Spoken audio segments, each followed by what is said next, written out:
कर्म की जीत। एक बार वर्षा के देवता इंद्र को घमंड ने घेर लिया। वह सोचने लगे कि मेरे कारण ही धरती की खुशहाली है। मैं मेघों को आदेश देता हूँ तभी वे जल बरसाते हैं।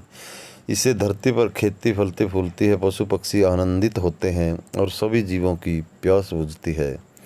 इसके बदले में मुझे क्या मिलता है? सम्मान करना तो दूर, कोई याद तक भी नहीं करता। ठीक है, मैं अगले कई वर्षों तक वर्षा नहीं करूँगा। धरती के प्राणियों को अकल ठिकाने आ जाएगी। यह सोचकर इंद्र देवता ने मेघों को अपने महल में बंद कर दिया। आषाढ़ मास आ गया पर पानी ने बरसा। आषाढ़ के आधे दिन भी निकल गए, बादल दूर दूर तक कहीं दिखाई नहीं दिए। सावन बीता, भादों आया पर पानी की एक बूंद न बरसी। वर्षा के कोई आसार दिखाई नहीं पड़ते। किसान बादलों की बाट देखते देखते थक चुके थे।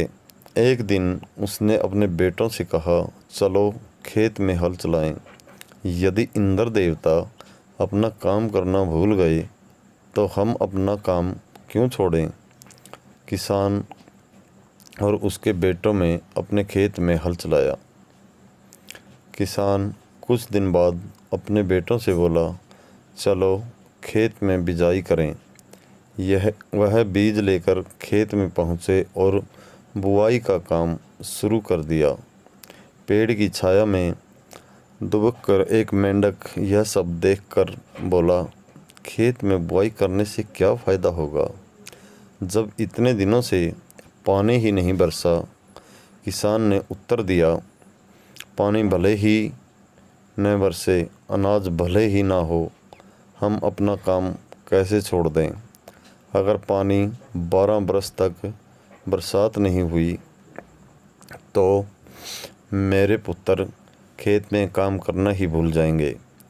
मेंढकी ने यह सुना तो वह भी बोल पड़ी, हाँ भाई, तुम ठीक बात कह रहे हो, चलो हम भी अपना काम करें। इतना कहकर दोनों लगे ट्रैक्टर। उनकी ट्रैक्टर सुनकर मोर वहाँ आ गया और कहने लगा, क्यों री मेंढकी, पानी बरसने के तो आसार नहीं है, तुम्हारे टर्राने से क्या फ़ायदा? मेंढकी बोली, अगर पानी 12 बरस तक न बरसे तो क्या मैं टर्राना छोड़ दूँ? मैं तो टर्राना भूल ही जाऊँगी। भला मैं अपना कर्म क्यों छोड़ूं? मोर को मेंढकी की बात जच गई और पीहू पीहू की आवाज़ गूंज उठी। इंद्र ने यह सब देखा और सोचने लगे, मैंने तो अपना काम बंद कर दिया, लेकिन यह सब तो अपने काम में जुटे हुए हैं। इस रहस्य का पता लगाना होगा। इंद्र वेश बदलकर किसान के पास आए और पूछा, भैया, जब बरसने के आसार ही नहीं है तो तुम खेती क्यों किए जा रहे हो? किसान बोला, वर्षा करने वाला अपना काम करे या ना करे, वह ठहरा देवता। हमारे लिए तो काम ही सर्वोपरि है। मेंढक भी बोल पड़े, ट्र ट्र करके बादलों को बुलाना हमारा काम है, वह आए या ना आए। यदि हम टराना छोड़ दें तो हमारी संतानें तो टराना भूल ही जाएंगी। अब मोर भी बोल उठे, पीहू पीहू करना हमारा कर्म है, शेष सब बातें छोटी हैं, इसलिए हम तो अपना कर्म नहीं छोड़ेंगे। वर्षा के बिना पेड़ पौधे, जानवर, पक्षी सभी परेशान हो उठे। लोग हर समय आसमान की ओर टकटकी लगाए देखते रहते कि किसान, मेंढक और मोर की बातें सुनकर इंद्र की आंखें खुल गई। उन्हें अपनी भूल समझ में आ गई। उन्होंने तुरंत अपने महल का फाटक खोलकर बादलों को आज़ाद कर दिया।